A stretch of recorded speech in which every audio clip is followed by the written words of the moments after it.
Hello aviators, welcome back to the Pilot Up North. In today's Private Pilot episode number 8, we are gonna talk about slow flight.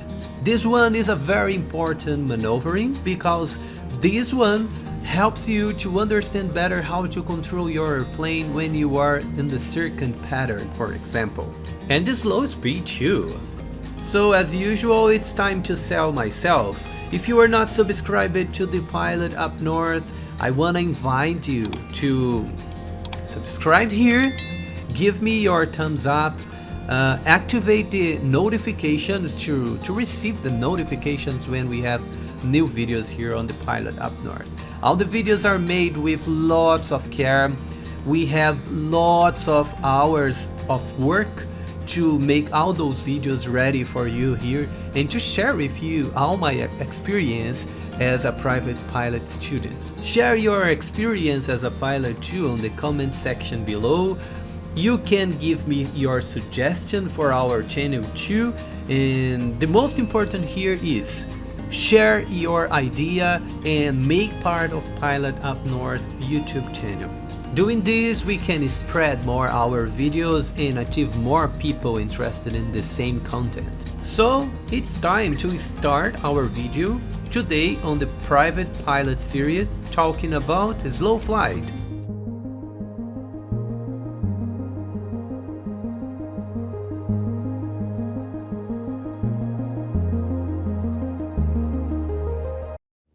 We are now inside the cockpit. Let's talk about slow flight, this important maneuver you need to know as a pilot. In this exercise, we'll train the aileron controls, rudder controls, maintain altitude, maintain airspeed, because the main threads here are maintain altitude and speed required to the exercise as well. First goal is 70 knots and flaps up. And then we can reduce the power to 60 knots and then 50 knots, 40 knots, up to 35 knots.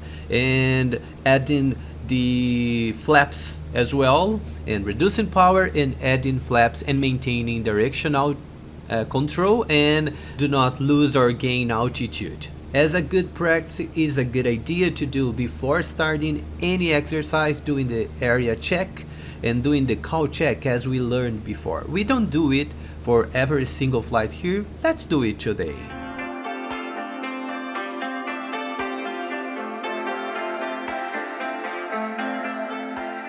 Okay, in the cab we check master and mags. They are okay, primer closed. In this case it moved. It's not a good idea to do it in flight. Carbo heat is closed. Leaning the mixture a little bit. Okay. Flaps up and 2500 on altimeter. We can check we are 2300 RPM. The main goal is maintain 2500, 2300 RPM. And let's take a reference here to do our exercise. It's a very beautiful area on Patagonia. And we have a line crossing right to left here in front in the nose of the airplane. The line seems to be going to the north, straight to the north.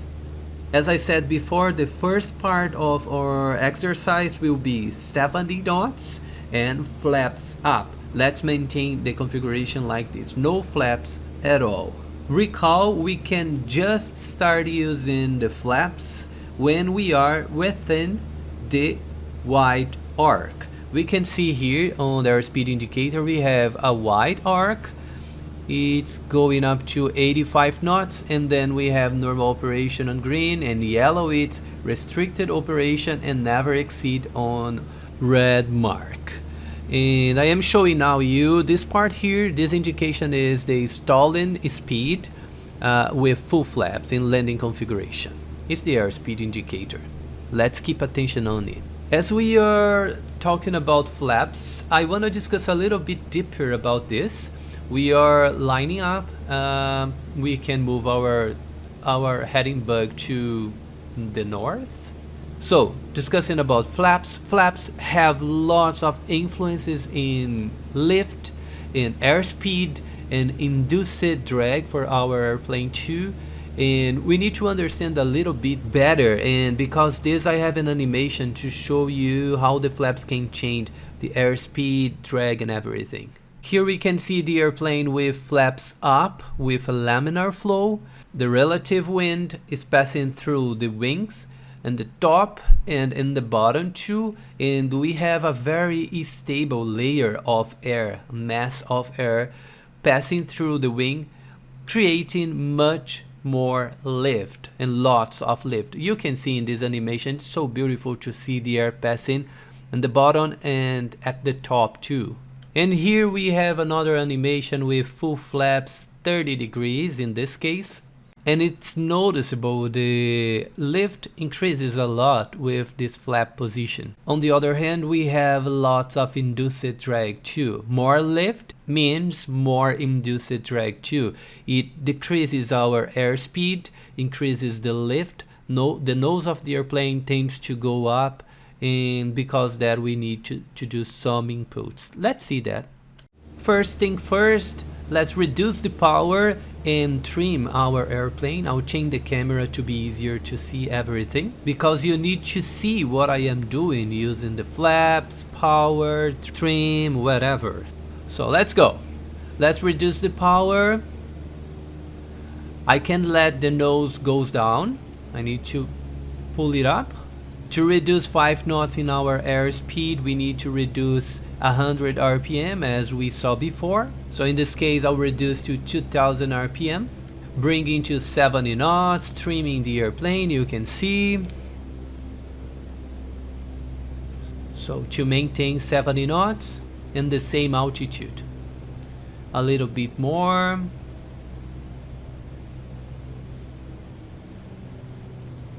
Okay, we are about to reach 70 knots. We are losing altitude. Let's give a little bit more power. Okay, we are at 70 knots. A little bit more than 70 knots, keeping the altitude, keeping the speed. It's amazing. We are gaining a little bit of altitude now. Reduce the power. Power controls the altitude. And the pitch of the airplane, nose up or nose down, controls the air speed of our airplane. As we need to lose altitude, I need to reduce the power. As you can see, as my airplane is trimmed to 70 knots, the airplane will start descending, but maintaining 70 knots, descending on 2,500 feet in the same airspeed. Let's wait, the airplane goes down up to 2,500 RPM. It's hard to keep the same amount of altitude and airspeed. It's super hard sometimes because of the winds, because of the turbulence and lots of other weather conditions that can affect your flight stability. Perfect, we are at 2,500 feet, increasing the power to maintain the altitude. So good. Let's time to reduce our airspeed to 60 knots. Let's reduce the power a little bit.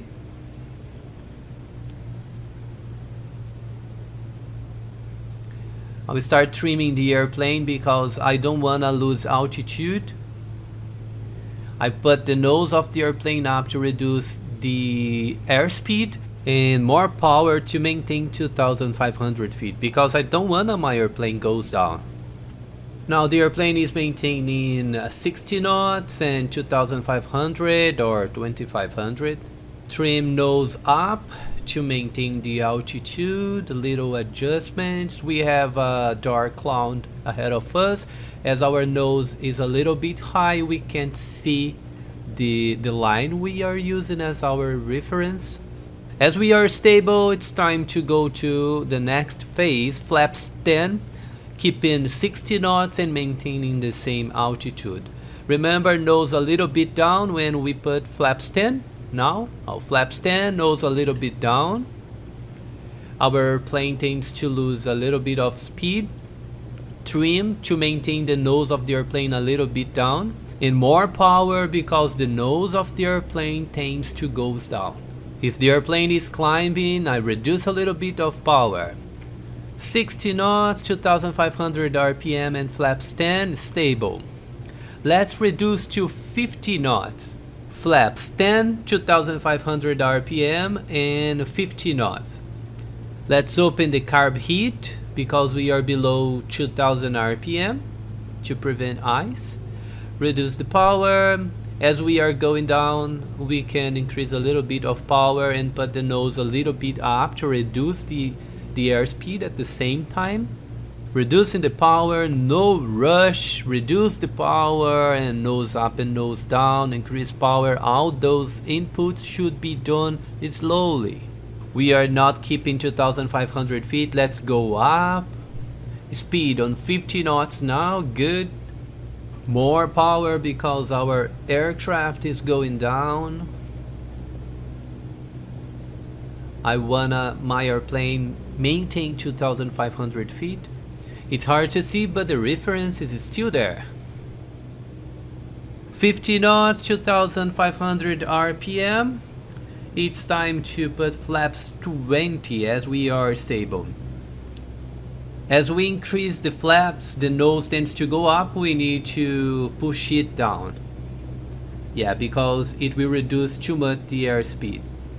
And then we need to keep 50 knots now, and 50 knots and flaps 20. Maintaining 2500 feet, 50 knots. It's time to reduce the airspeed to 40 knots. We are stable on 50, flaps 20, 40 knots, and reduce a little bit of power. Keep the nose trimmed a little bit up because we wanna reduce the power, but we need to do this slowly because we don't wanna rush anything. Pay attention. And now we are close to 40 knots, flaps 20.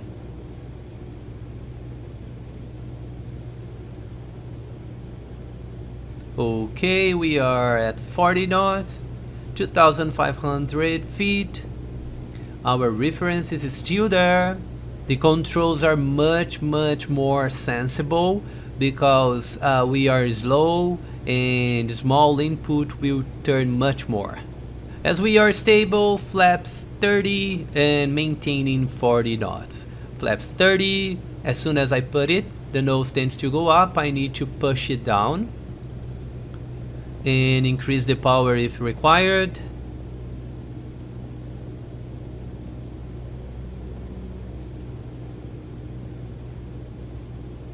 Okay, we are maintaining 40 knots, but we are losing a little bit of altitude. What we need to do? Increase the power, more power to maintain the altitude, and nose to maintain the airspeed. So this question can come up. How many power should I use, the RPM? And it depends. It depends the density, altitude, it depends the weather, the turbulence, and the humidity, and winds, and lots of things, and the altitude too, and all those things can influence our airspeed and required power and everything. Our airspeed is a little bit down now, it's 35 knots. I'll push the nose a little bit down. Let's see if the reference is still there. Yeah, nose a little bit down, more power. We are 2400 now. I wanna be 2540 knots. Let's climb a little bit. We need to increase more power. Think now we have lots of induced drag, lots. The airplane are pushing lots of things because we are slow. We are with lots of flaps, and our airplane needs more power to maintain the same altitude. Do everything without any rush. Nose up, and we are keeping 40 knots. We can see outside our airplane looks suspended because the nose is very high compared to the horizon. Coming back to the cockpit, 40 knots, 2500 RPM, but we are out of our reference. So as we are at 40 knots and flaps 30, we can reduce our airspeed. Checking the reference. Yeah, okay, we are there. So let's reduce the power up to the point where we can hear the stall horn. At this point we are on the pre-stall and the limit, but before doing this, let's do some turns. One turn to the left, 180 turn to the left, maintaining the altitude and the airspeed on 40 knots, just to return to the place where we started our training. It's a good practice because we can see we can turn the airplane even when we are in a very slow speed if we use the correct controls input. When we are full flaps and 40 knots, seems to be the airplane is stopped, we are not moving. It's very interesting in real flight. Let's do a left hand turn, and when we are in this condition, very low speed, turns should be at maximum 30 degrees. In this case here we wanna do in 20 degrees, and using the rudder instead of using the aileron to avoid any stall. I am not using aileron, I am just using the rudder, and keeping this turn, it's around 10 degrees of turn. Now I am using the right rudder to reduce the rate of turn. We are about to reach 180, yeah. Leveling off the wings, maintaining the altitude and airspeed. 40 knots and 2500. As we are stable, let's reduce the power until we can hear the stall horn. And to be on the pre-stall, even with the stall horn sounding. Let's do this.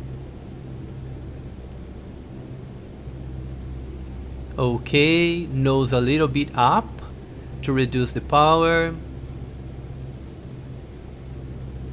Okay, we are above 2,500 feet. I wanna keep 2,500 feet, trimming the airplane, changing the camera for you to be easier to see what I am doing. Trimming, we are climbing a little bit, reducing the power. Remember, we need to do this slowly. Nose up to reduce the power, trimming. We are almost there. Our plane is going down. More power.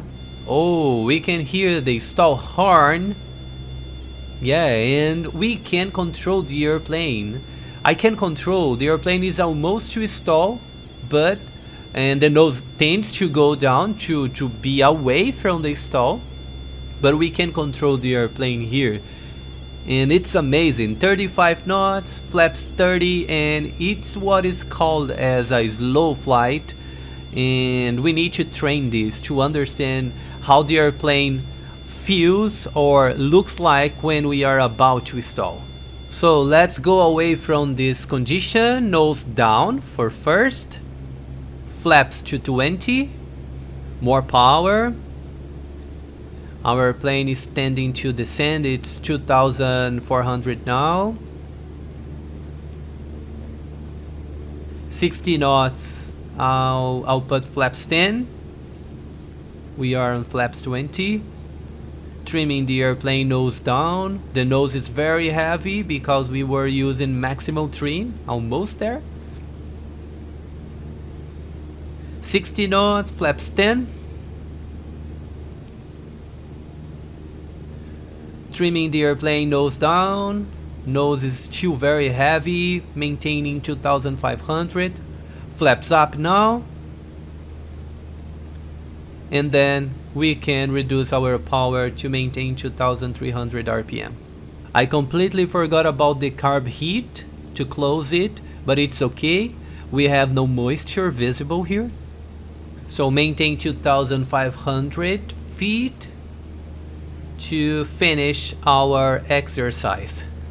So it's time to say bye. I hope you have enjoyed today's video, and we talk about slow flight, and it's a very important maneuver because you will use this for slow flights, and the name is slow flight, but you use this when you are in slow speed and approach speed and when you are just waiting for something in a hold, for example. The sequence was flaps up 70 knots, and then flaps up 60 knots, and then flaps 10, and reduced to 50 knots and flaps 10 first, and then after flaps 20, then reducing to 40 knots, flaps 20, and after flaps 30 on 50 knots, and then up to the stall hard. Later on, we are talking about here on the commercial pilot license, here on another series, here on the pilot up north, in deep for those kinds of turns, steeper turns at up to 30 degrees of turn when we are on the slow flight. Nowadays we have lots of opportunities to study at home, do the turns, do the maneuver, and then go to a very beautiful place like this one on Patagonia, on Argentina, and you can study all those maneuvers we did, like those 3 types of coordinations. We are finishing in this video about this discussion.